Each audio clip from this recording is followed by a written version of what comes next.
It was a challenge to try and capture something as iconic as Alcatraz. You know about this. This is arguably the most famous prison in the world, and now you're in it. Just the space, the physicality of it, because it's quite claustrophobic.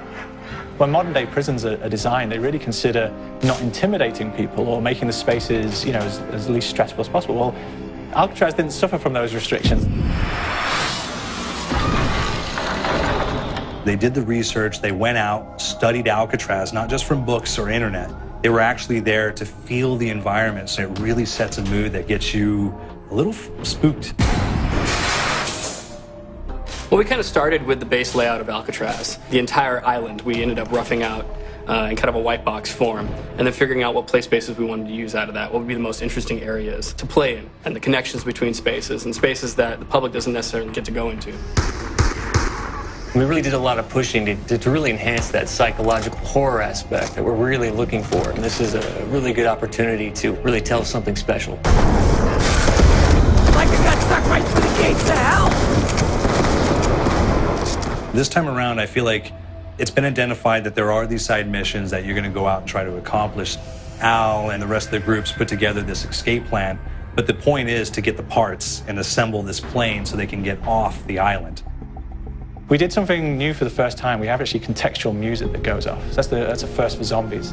And it's all based around this horror thriller aspect. Every location will have a specific stinger that you hear when you find it, when you discover it, when you start unraveling the story. We start building on the music that you're hearing, and it's really enhancing that experience and going along with it in parallel.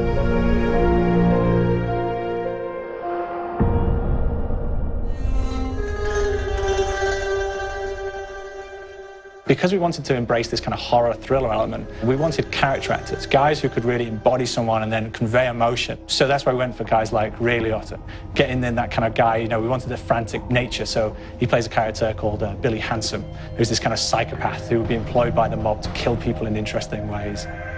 Chaz Palminteri, he plays a guy called Sal DeLuca, an old mob boss.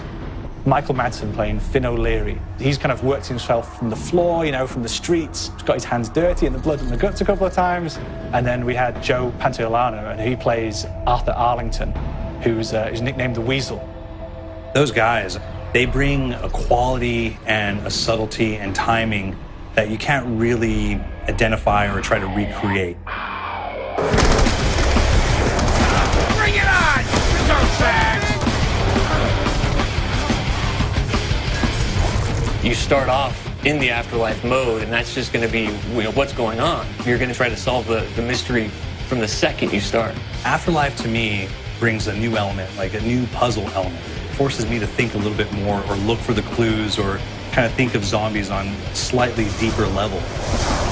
You see clues throughout the map that tell you, ooh, perhaps if I'm in the afterlife, I can interact with this object, or there's some puzzle going on here that I need to be in the afterlife. Back east, I whacked a dirty dentist with one of these.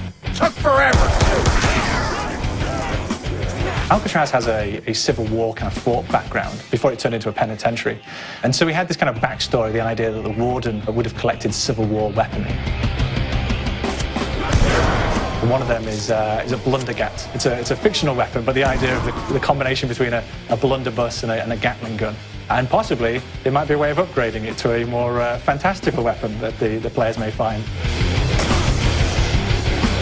don't gotta go sometime? You just went now. There's one main zombie, one big zombie that's going to come through and wreak havoc on your life. He'll lock down the perk machine, he'll close down the box, so you have to pay to get that open again. So you don't want him to interfere with your process. Now's a good time to pick a fight. It's a fun challenge. It keeps things moving forward. In terms of perks, we have a new perk called Electric Cherry. When you reload, it gives a shock around you, which scales over time. Who's asking for it, please, ball? There is so much to experience in this map. Every time I play it, there's a new tactic to take, a new experience, a new objective to go for. But there's also this layer of things that we aren't exactly exposing to the players right off the bat and will need to be discovered.